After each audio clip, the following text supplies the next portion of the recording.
Most football games aren't decided when the scoreboard says they are. Talent doesn't always mean production. Losing teaches more than winning. And somehow every fan thinks their team is one piece away. Today, we're breaking down all of that. Oh, and we're going to get into some X and O's today, too. But welcome back to episode 7 of the Trust Troupey Podcast.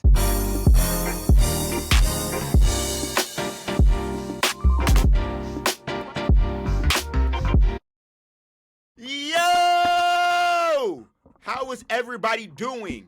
Welcome back to episode 7 of the Trust Troupey Podcast. If you don't know who I am, my name is Troupey, Christian Troupe, you know what I'm saying? Most of y'all know me from TikTok at Troupey Whoopie, you know what I'm saying? But, we got into the podcast thing. We got the little podcast thing going on. You know what I mean? If you're new here, like I said, go follow the YouTube at Troupey Whoopie and go subscribe and go follow along, hit post notifications. Podcast every week, long form content on the way. I promise you, I'm getting right. Go follow the podcast at Trust Troupey Podcast on TikTok. We're growing on there. We just hit 900 followers. We're about to hit 1,000. We're growing ever so slightly. On top of that, go follow. Go rate, go subscribe to the podcast on Apple Podcasts and Spotify as well. If you're a listener, you know what I'm saying. Maybe you don't want to watch, maybe you want to listen, but obviously. We trying to blow up on everything, you know what I'm saying? We trying to get a bunch of monthly listeners going on, you know what I mean? Hey, I don't know if y'all noticed. We got new quality. Hey, I just bought a brand new camera. I think it looks solid right now. We're going to see how it look in post-production. But as of right now, it's looking solid. We looking good. We looking good. I think it looks good. I think it looks great. We got some other stuff planned, too. We got some other things coming, you know what I mean? But as you guys know, we got a bunch of segments for you guys today. Let's go ahead and get straight into it. First things first. I want to talk about something that doesn't get talked about a lot. The moment a football game is decided. Because a lot of the times people think a football game is decided by one or two plays. No. It can be decided one or two plays can be a big factor in football games, right? But oftentimes football games are decided by early plays or early schemes or early thing that's going on, right? For example,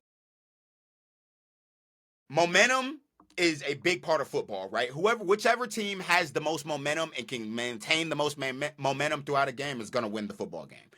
But emotional collapses happen. Lack of resilience happens in football. A lot of these things happen sometimes that, quite frankly, are just uncontrollable. You know what I mean? But when we're looking at football from a broader scope, we're looking at football from a landscape of winning and losing, right? There are so many things that go into that, right? It could be the fact that in the third quarter, your coach finally seeing that they're sitting in cover 2 all game and we change up the scheme. Or it could also be the fact that, hey, we got gashed in the run game all game, but then we were finally resilient enough to stop the run. A game is never decided by one or two plays. That's why I hate when people talk about, well, if we didn't get that one flag, we would have won the game. But why were we in that position in the first place? I think that's my biggest pet peeve when it comes to certain things like that. Why were we in that position in the first place? We can sit there and talk about multiple times about how it should have gone this way or it should have gone this way. That's why I hate when people get to talking about things like one flag changes a game or football is a game of inches, yes, but it's not a game of inches to the point of one play decides the game, because one play will never decide a game. It just will never. It'll never be that way. But people will talk about it like it does. People will act like it does. People will go about it in, you know what I'm saying? But I think a big part of understanding when a game is decided is, because I'm a defensive-minded person, right? So I'm always going to be under the assumption that when the defense starts dictating instead of reacting, when the defense starts pressing the issue on the offense, that's when a football game is decided. I think when a defense starts to actually understand and know what the offense is about to do and they can stop it on all cylinders, that's when a game is decided. Whether it's the last drive, the first drive, the third drive, a game is decided when the defense decides to step up. Either defense. Because the offense is going to do what it's do. It's easier to play offense. But a game is decided when a defense steps up. For example, in the national championship, right? IU dominated defensively for the first 3 quarters. And then Miami started to make their little onslaught, and then they started to, you know what I'm saying? It ended up being a 6-point game. It ended up being a close game at the end of the day. But Miami's onslaught, their defense didn't respond until late in the fourth. IU's defense was consistent throughout the whole game. Couple plays here and there, you let up, a couple plays here and there. But ultimately, their defense withstood on the last drive of the game to win the national championship, right? For example, Seattle's defense, right, in the Super Bowl. Seattle's defense withstood every single thing that was going on, right? Seattle's defense did everything right. Seattle's defense was able to stop Drake May. They was able to defend on the back end. They was able to get after the quarterback. They was able to stop the run. They was able to do everything consistently. And the game was decided in the first quarter. Sometimes that's how it is. Sometimes it's just that simple. But there are often times to where it isn't that simple, right? There are often times to where we can look at this from a standpoint of, hey, the defense just didn't show up for the first 3 quarters, right? But the offense was able to withstand the blow. The offense was able to basically carry the game. But guess what you need at the end of the day? You need that last stop. You need the defense to hold enough time off the clock. You need the defense to do a whole bunch of different things. Your defense is always going to decide the game. No matter how good the offense is, the defense is always going to decide the game. Defense is key. I'm sorry for my offensive folks out there. I'm sorry for the folks out there that love offense. Defense is always going to be key in a winning team, a championship team, whatever. Because you're going to need that stop. You're going to need them to get that last stop. You're going to need them to save some time on the clock. You're going to need them to get the ball back to the offense. The defense is always, you're never going to have a championship winning team without a defense. If your defense is okay, you're never going to have a championship winning team. I think the only team that's ever done that is LSU, but LSU scored 70 a game. So take that how you will, you know? But oftentimes, we think of football as a one-sided affair. Oh, as long as we get this, as long as we get that. It's just not that simple. It's just so much more complex than that, you know? There's so much more that goes into it, you know? But oftentimes we think of it as simply put. But it's just not that simple, you know what I'm saying? It's just not that simple. It's never going to be that simple, you know what I mean? But oftentimes, we got to sit there and think about it from a higher level. You know what I'm saying? I'm cutting out all of these parts. Why? I apologize to everybody that's watching.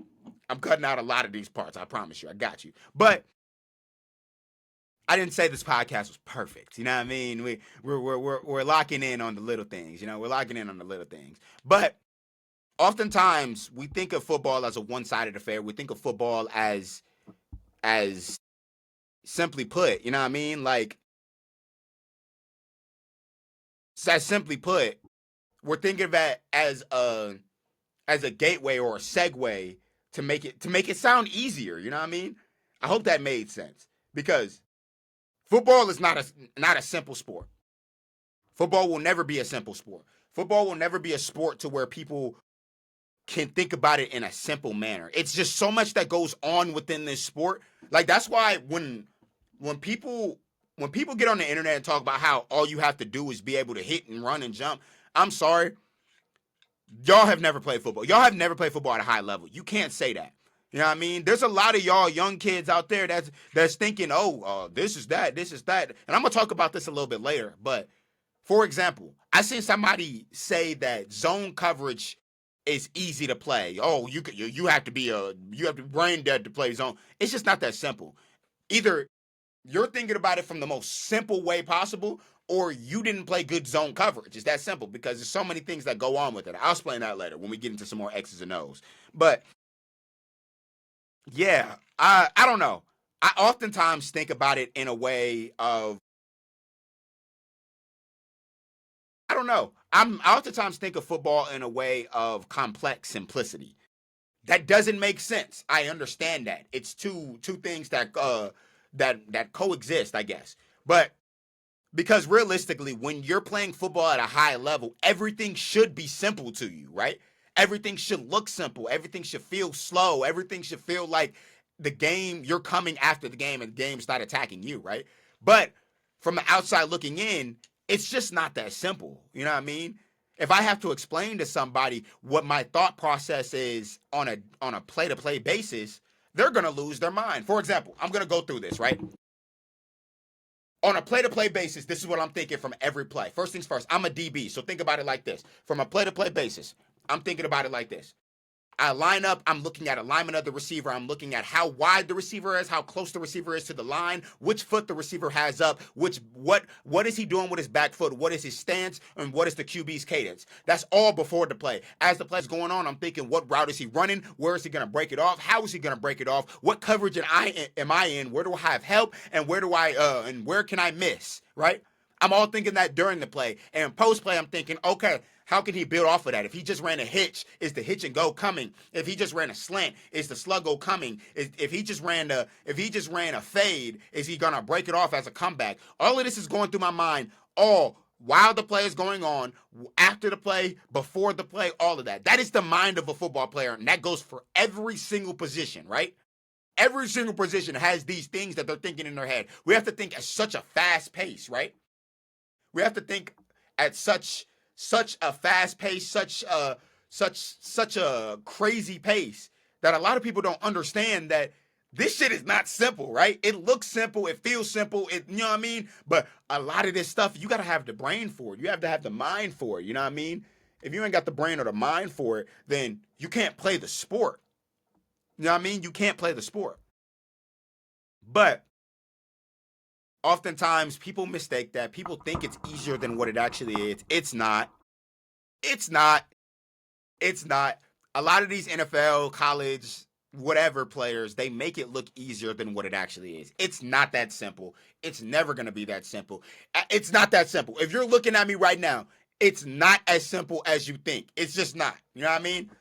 But I kind of wanted to talk about that because a lot of people will get the thought that this shit is easy, or the thought that this shit is simple. You know what I mean? It's just not. You know what I mean?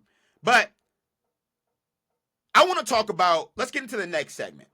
I want to talk about talent disparity and why talent doesn't always equal production, right? First things first, I think it's simply put, coaching is a big part of why talent is talent, right?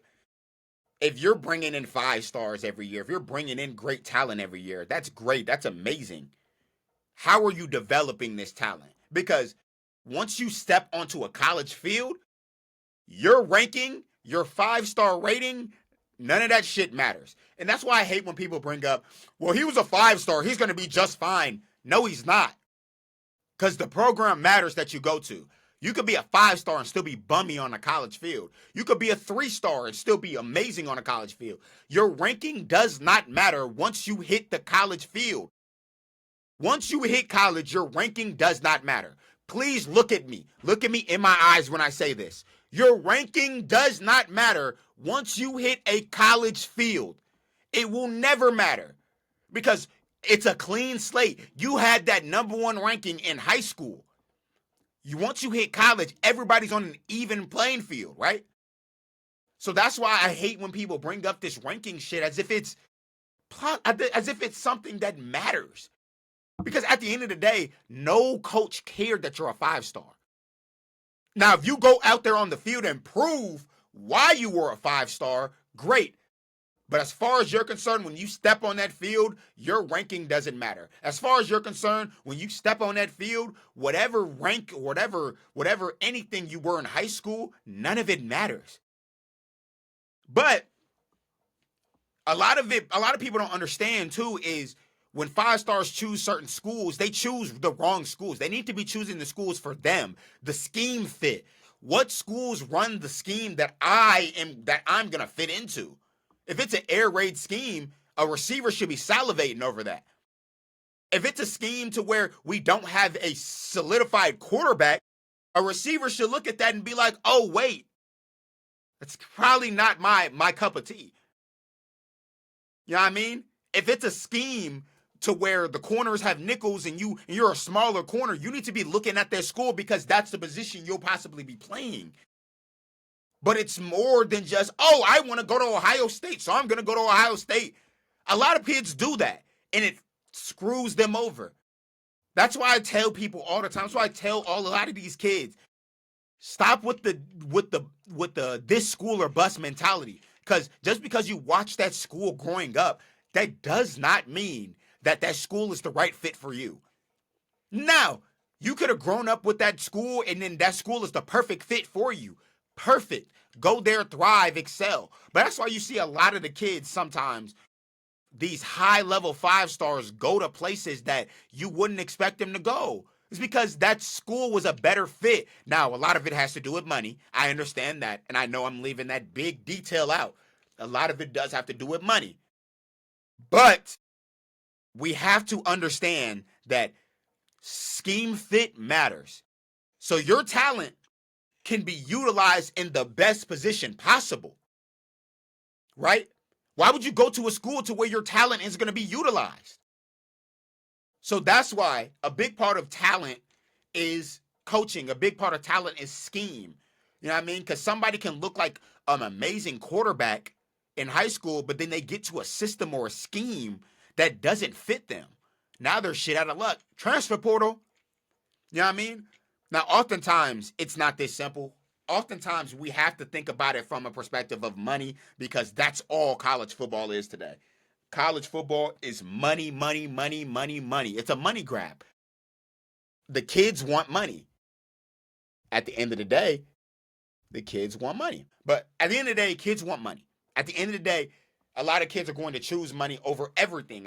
At the end of the day, a lot of the times, kids will choose money over scheme, over where they want to go. You know what I mean? But I don't know. But like, you see this a lot. You see the talent disparity a lot when it comes to weight room warriors.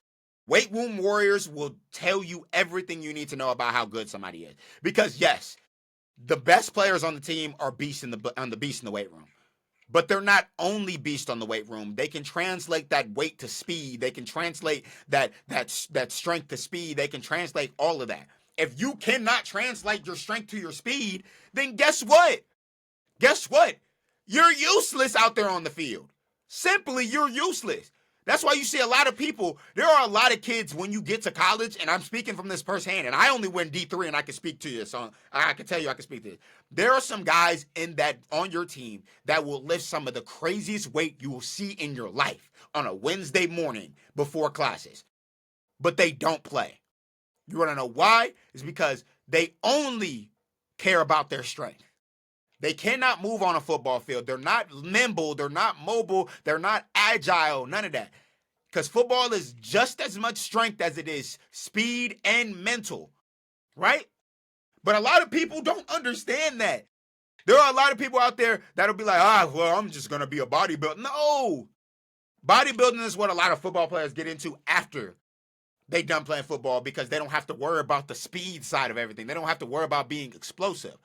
But being explosive is a big part of football. At every single position, being explosive is a big part. Quarterback, you need to be explosive with your arm. Receivers, legs. DBs, legs.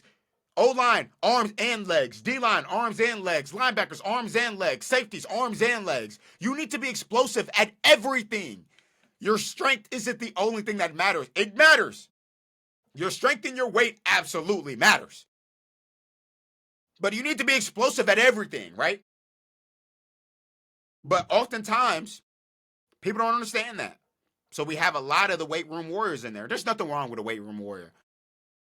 There's nothing wrong with a weight room warrior. I wouldn't consider myself a weight room warrior. Certain workouts, for certain workouts, absolutely. Hang clean, I took that shit seriously because I love being fast. I'm fast my whole life. Hang clean is the reason why I went from fast to elite speed. Love hang clean. I love split squat. I love things like that. So I went heavy on those. But there are certain things like bench press and squat that didn't oftentimes, you know what I'm saying? I'm not going heavy on squat because that's how you fuck up your back, you know what I mean? But a D lineman, an O lineman, they need to go heavy on squat. It all matters in different areas, you know what I mean? It absolutely matters in different areas. But going back to the main point, talent does not often mean your team is going to be good. Talent doesn't often mean your team's going to be good. Now, we oftentimes look at talent as a way to figure out if a team is going to be good. For example, last year, we looked at Clemson, we looked at LSU, we looked at those teams that had a shit ton of talent, that had a lot of talent. We looked at Penn State that had a boatload of talent coming back, but guess what? They couldn't get it done because talent isn't the only thing that matters. Coaching matters. Scheme fit matters.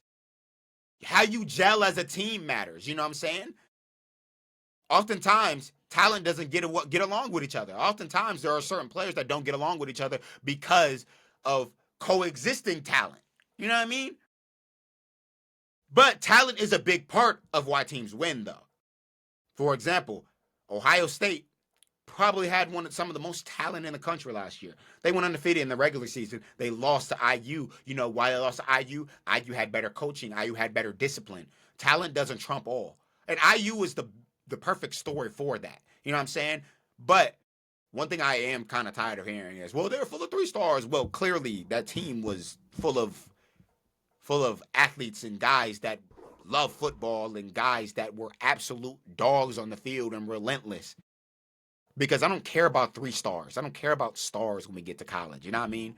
But there are certain things when it comes to talent that like absolutely do matter, right? There are certain things when it comes to talent that absolutely are going to play a factor. You know what I mean? But sometimes that talent trumps all. But I'm not gonna say that as a 5-star. I'm not gonna say teams are not going after 5 stars. I'm just saying 5-star doesn't declare you a star when you get to college, right? Now there are more 5 stars that do become stars because of the fact that they're elite athletes. They're this, that, and the third that get good coaching. But 5-star doesn't automatically make you a star. You know what I mean? It doesn't make you a star. But I don't know. Maybe it's just me. But let's move on to segment 3. You know, football is all about winning and losing, right? It's either you win or you lose, unless you're in the NFL in the regular season and then you get to overtime and nobody scores. Then yours a tie. But football is all about winning and losing. But everybody wants to talk about winning and what it teaches you. I want to talk about what losing teaches you in football. Because losing can absolutely teach you some amazing lessons. Losing can teach you to stay on your toes. Losing can teach you how to respond to adversity. Losing can teach you discipline and what you need to get better. Losing can teach you so much. You know what I'm saying? That's why like there are a lot of kids out there that like only win. And I think it's horrible for their development. You know what I'm saying? Now, I'm not going to sit here and act like I lost every single season I was in because I've had some super winning seasons. I've had some seasons to where I've won a lot. I've had seasons to where I've lost a lot, but I've always gotten lessons from the losing. The winning only showed me that I can be complacent. You know what I mean? You need to lose. You need to lose in football in order to get better. I tell people all the time, losing in football, getting your ass beat in football is the only way to get better. Getting your ass beat in football is the only way to get better. I'm going to say it one more time. Getting your ass beat in football is the only way to get better. As a DB, if you don't go out there and get torched, if you don't go out there and get beat on a slant, beat on every single route so you can know how to guard that route, you're not going to get better. Because staying stagnant, staying the same, and not getting better is just as bad as losing over and over and over again. I'd rather lose than stay stagnant. Because guess what? Oh, I just got beat on this fade. How can I get better? What can I do to make sure I don't get beat again? That's what it teaches you. That's why a lot of times in film, coaches are on your ass about this stuff, right? That's why a lot of times in film, coaches will be like, this was awful, because you need to hear these things in order to get better. Winning is just going to teach you that, hey, maybe I'm good enough. Winning teaches you that you're good enough, that you don't have to work harder at anything, right? Losing teaches you that there's levels to this shit. And in order to get to the level I want to get to, I have to work harder. Losing teaches you to work harder. Winning teaches you that you don't need to do anything at all. Let's keep it straight like that. Losing teaches you to work harder. Winning says, I don't need to get better at anything at all. If you don't lose, you cannot win. Oh, wait a minute. I just spit on that. If you don't lose, you cannot win. Listen to me. If you don't lose, you cannot win. Losing is a big part, and this is not even just for football. This is for sports in general. Losing teaches you more than winning teaches you. Obviously, it feels good to win. It feels great to win. But if all you're doing is winning, you're going to end up losing. You're going to end up losing. That's why I often say teams that are tested, teams that have gone through adversity, oftentimes are going to be better than those who haven't gone through any adversity. We've seen it. We see it all the time. I think a team that has survived multiple games of close losses, of having to live up to the moment and having to step up to the plate, those teams will always be better than those teams that blew every team out, right? They will always be better than that. And it's proven, because what happens when you're in a late game situation and it's a close game and you're not pulling away? You're going to get discouraged if all you've done is won. You're going to get discouraged if all you've done is sit there and beat up on everybody, right? Beat up on the scrubs. While this team over here is playing every team in the country and is doing this, that, and the third, you know what I'm saying? These things matter. These things absolutely matter. You know what I mean? But losing teaches you so much as a player. Like, I'm not going to lie to you. There are certain things that, like, losing taught me. There are certain things that losing taught me that I simply will never, I will always think about it, because that's how bad it hurt to lose. Because realistically, if you're a competitor, it should hurt to lose. It should hurt your core that you just lost. As a competitor, if you lose, it should hit you right here. As a competitor, if you lose, it should genuinely make you upset, right? Losing sucks. Losing hurts. And that's why it forces you to be better, because you don't want to feel that. You don't want to feel that feeling anymore. You don't want to feel that hurt, that loss, that pain anymore. It absolutely stings when you lose as a football player, as a basketball player. It stings when you lose. That's why losing matters, because it teaches you to never want that feeling ever again. It teaches you to never want that feeling ever again. There are certain losses that hit me to this day that I still think about, that I'm still like, it hurts. But guess what? I got better after it because of the fact that I lost. That's why I think track is one of the best sports ever, because you'll lose more than anything in track. But all it'll show you is that I need to get better. Football is the same way. I think basketball is the same way. You know what I'm saying? You ever got locked up by a DB in football? And all it does is show you, shit, there are going to be better DBs out there. There are better DBs than this guy out there. And if I can't beat him, I can't beat anybody. It's time to work. It's time to get in the lab. It's time to get in the lab. Losing is always going to teach you how to work harder. Losing is always going to teach you how to work harder. And listen to me, I'm going to say it one more time. Losing is going to teach you how to work harder.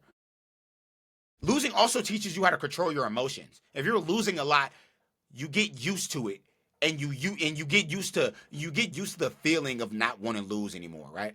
But if you're winning a shit ton and you finally lose for the first time, you're a brat. You're gonna throw a fit. Oh, I lost. I never felt this feeling before. You need to feel that feeling at some point in your life. That's why I think a lot of kids that grow up and they were on the best teams and did that and never had to feel that feeling of loss, ooh, it hurts. Now, realistically, the perfect balance is being on good teams and losing and having to lose certain big games, right? Being on big teams, being on good teams, and having to feel that feeling of hurt or that feeling of pain. That, like, it stings. It stings. It stings, people. It stings. Losing teaches you how to get better. If you don't lose, you will never get better. If you don't lose, you can't win. But if you win, you can absolutely lose. It makes sense. I hope you get what I'm saying. But let's move on to the next segment. Moving along here, guys. Little bit of plug-in. Please go follow the TikTok at Trust Troupey Podcast. We're about to hit 1,000 followers. It's been 7 episodes. That is perfect. That is amazing. We're growing ever so slightly. You know what I'm saying? Now it's a build-up. Now. We're getting there. We're getting somewhere. It's a build-up. Every week we're trying to get better. Every week we're trying to make some more shit shake. Every week we're trying to go more viral. Every week we're trying to do something better. We're building up every day. But, next segment. Why fans or people on that team always think their team is one piece away. Ooh! I love this topic solely because off-season optimism is absolutely a thing. Every time you exit a season and you had a solid season, all you're thinking about is, what's next season gonna look like? If we had this great of a season and we have people coming back, what's next season gonna look like? And I'm here to tell you now, you do not have the same team as last year. There are key pieces that are missing. There are key things that are missing. You do not have the same pieces as last year. It is a different team every single year. It's a different group of seniors every single year. It's a different group of leadership. It's a different group of everything every single year. But oftentimes, it is easy to think your team is one piece away. All we need is one quarterback. All we need is one this. Oftentimes, that's not the case. Now, there are certain teams that are one piece away. And I forgot who I looked at watching. I think it was Theo Ash. Shout out to Theo Ash on TikTok. He talked about how teams will oftentimes think they only one piece away solely because of the fact that was the problem last year. But new season, new problems. You're never going to have a season to where your problems are the same as last season.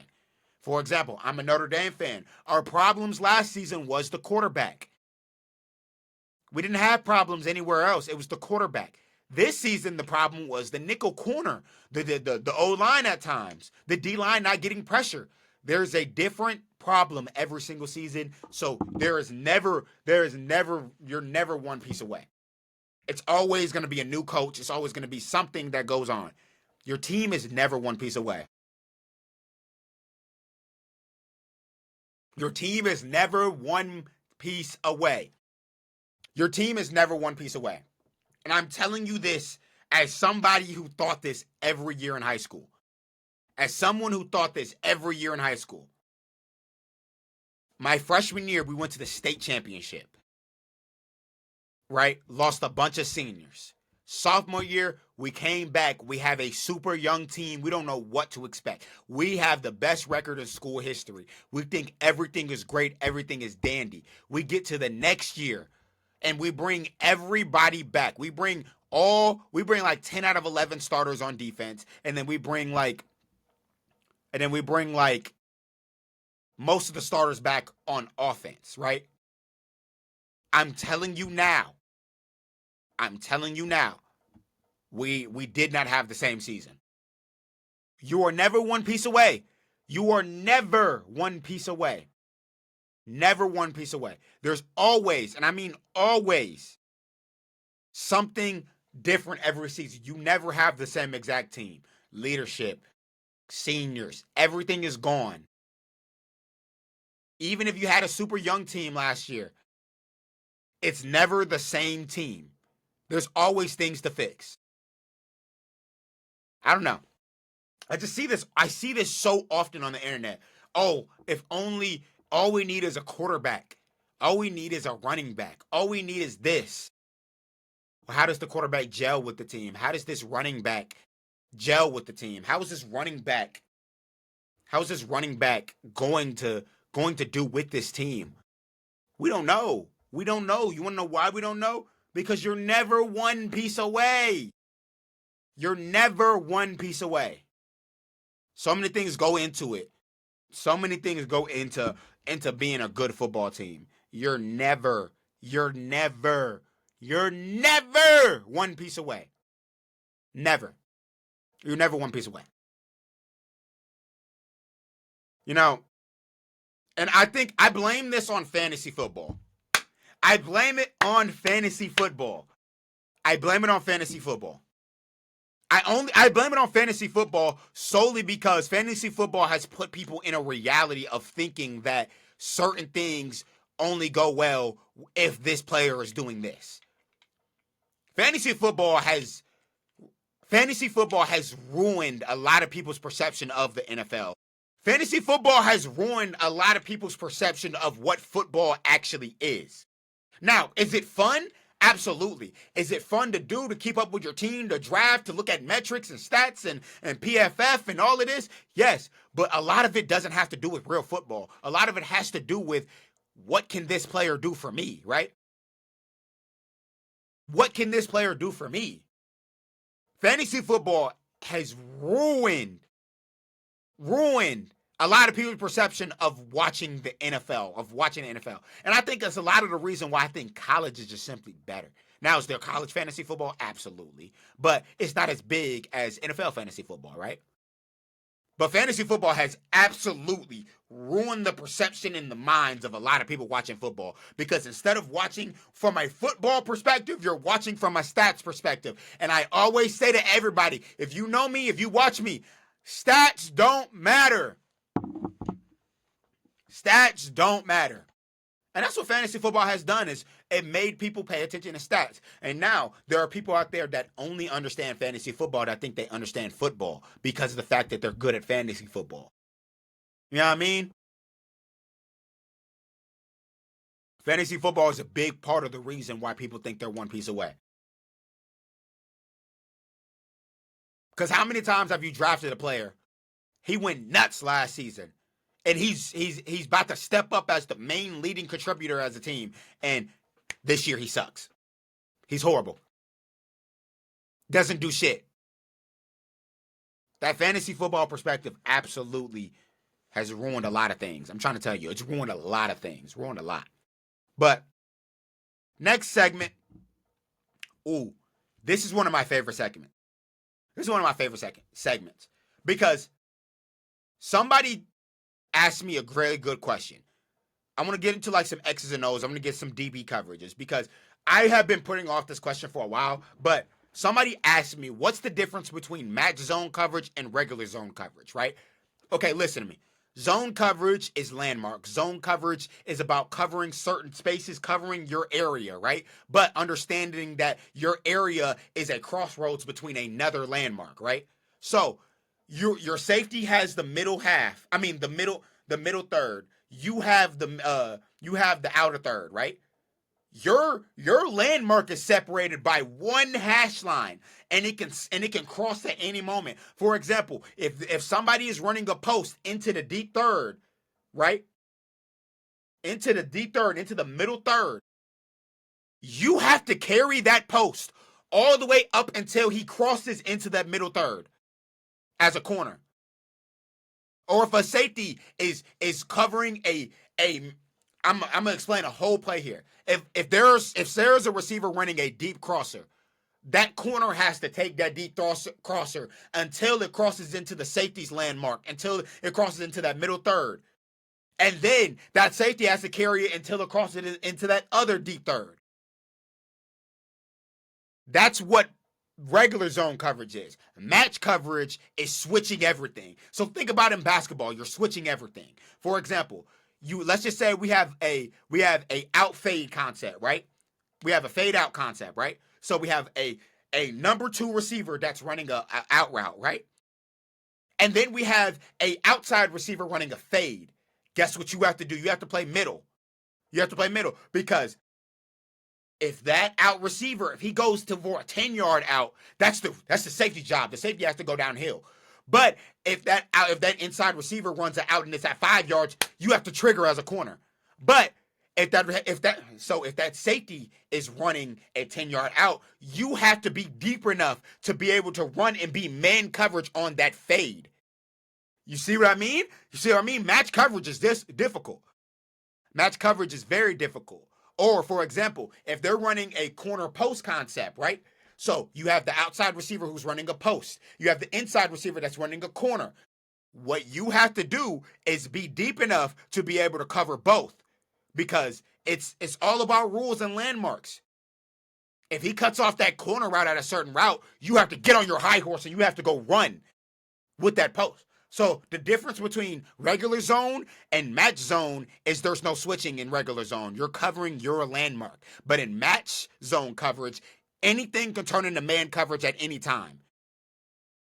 Anything can turn into man coverage at any time. Anything can be regular zone at any time. Because if it runs the exact way of how the play is supposed to go, cool, it's zone coverage. You ain't got to worry about nothing. But the moment we get switching, the moment there's crossers, and the moment everything goes on, you have to know your landmarks. Whatever your coach teaches you, your landmarks are. You have to know your landmarks. You have to know when you have to get on your high horse. I'm telling you now, in match coverage, when there's a deep post, when there's a deep post, and you have to run with it after seeing the number 2 receiver went inside or he went deep, hardest shit to guard in the world. The hardest shit to guard in the world. Because you have to run under it. You have to have great recovery speed for that. I love talking about that. Match coverage versus zone coverage. It can be the same thing. You can run zone out of match coverage, but you could also be in man. It's beautiful. I love it. I love it so much. Match coverage is what confuses a lot of people. Is what confuses quarterbacks. For example, there's cover 2 match. Let's say we're in a cover 2, right? Corner's job in cover 2 is the flats. But your only job isn't the flats. If there's nobody in your zone, you have to sink in cover 2, right? You have to sink under that corner route. That's how a lot of corners get their picks, by the way. They're sinking in cover 2, and then they're free ball. That's mine. Go get that, right? I love match coverage.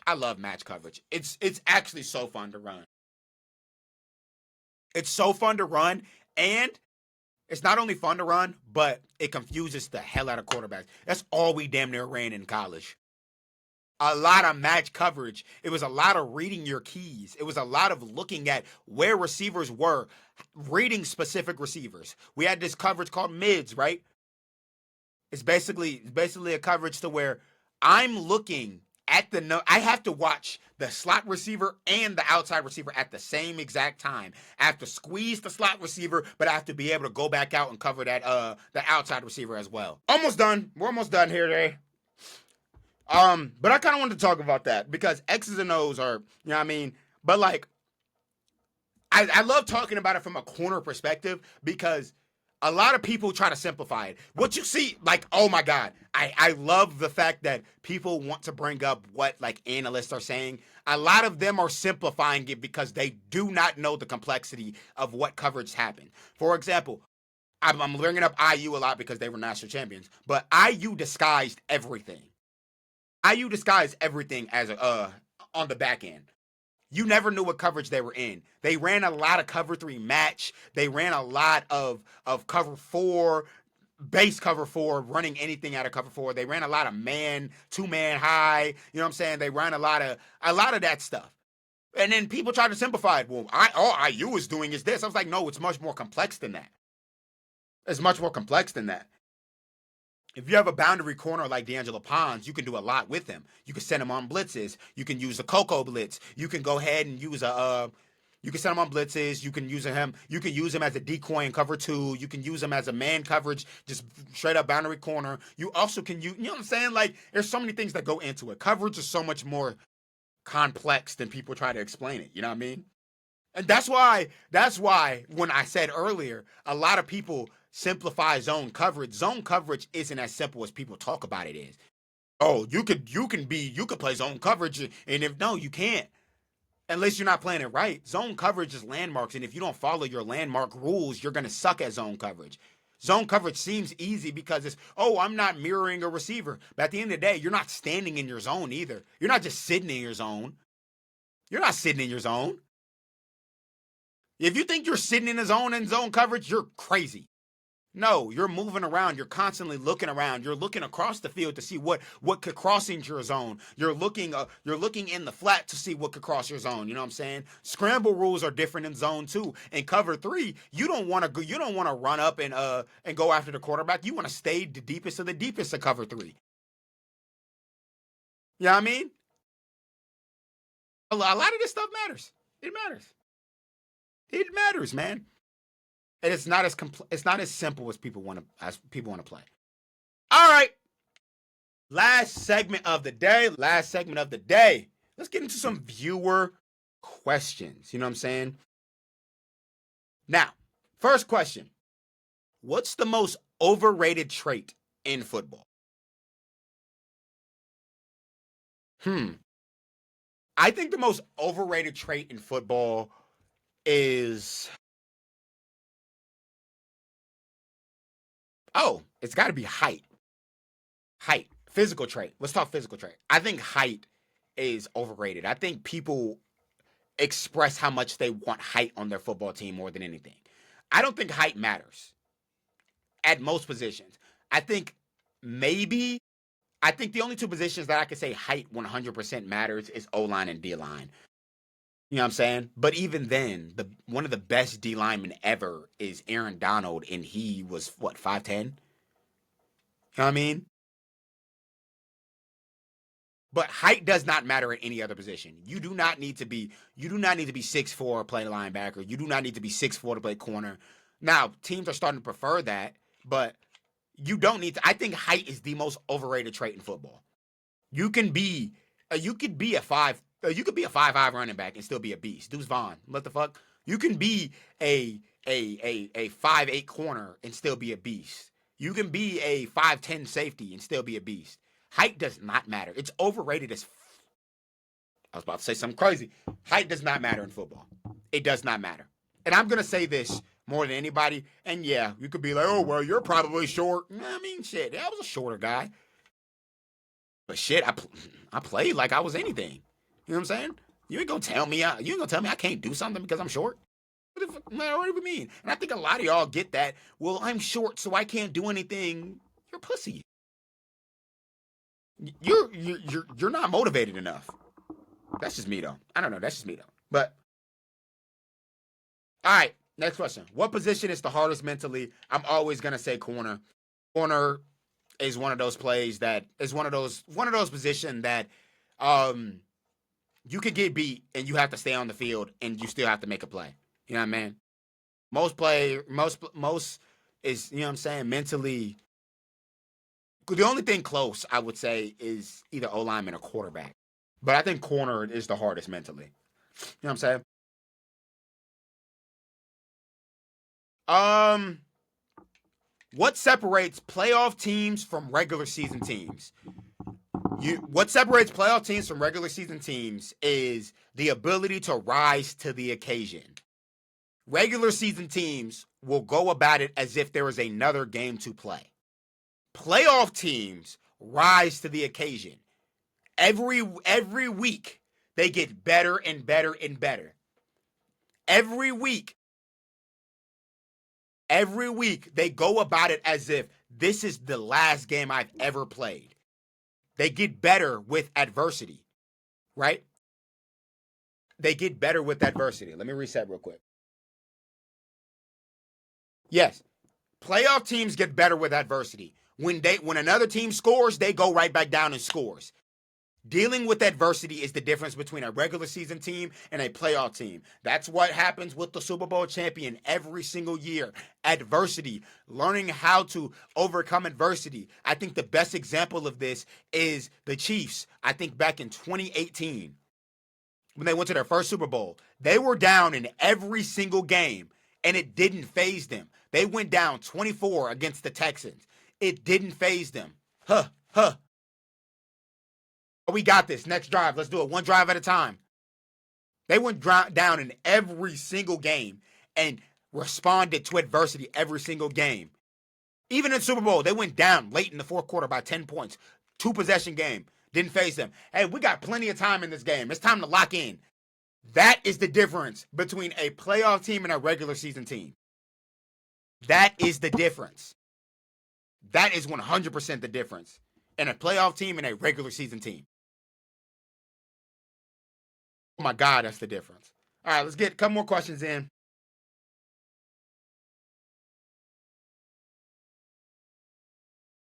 What's the fastest way to tell someone doesn't know ball? One, depending on how young they are, if they start talking crazy, you can always tell they haven't watched enough football or they think they know more football than you. Two, those who have never touched a football in their life. It is so easy to tell. Those who can critique on athletes and do not know the struggle of what they go through, that is the easiest way to tell that somebody has no idea what a football is. For example, a lot of the conversation we've been having across the internet is a lot of these reporters or analysts will go in there and talk absolutely wild or crazy about an athlete's physique or an athlete's way of life or athlete's way of playing the game, and they can't bench a certain weight. And they can't do any of that, right? And they can't do none of that. I think that's the biggest tell for me. I hate watching analysts that have done nothing. They went to school, they got their degree. Great, you've earned your degree. But they talk about the athletes as if they know the struggle of the athlete. You know what I mean? Worst thing to watch in the world. Worst thing to watch in the world. But we're going to head up out of here, guys.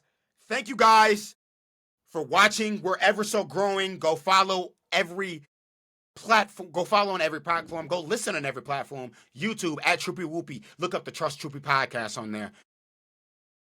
Yep. Let's see. What else? Apple Podcasts at the Trust Troupey Podcast. Go rock with it. Go follow. Go listen. Spotify at the Trust Troupey Podcast. Go follow. Go listen. TikTok page. Both of them. At Troupey Whoopie. That's my main TikTok page. We just hit 80,000 followers on there. We're growing. And then the podcast page at the Trust Troupey Podcast. We're about to hit 1,000 followers on there. We're getting ever so close. But listen, you ain't got to like me. You ain't got to love me. You ain't got to enjoy me. But you can always trust me. I hope you guys have a great day. And that was episode 7 of the Trust Troupey Podcast. Peace.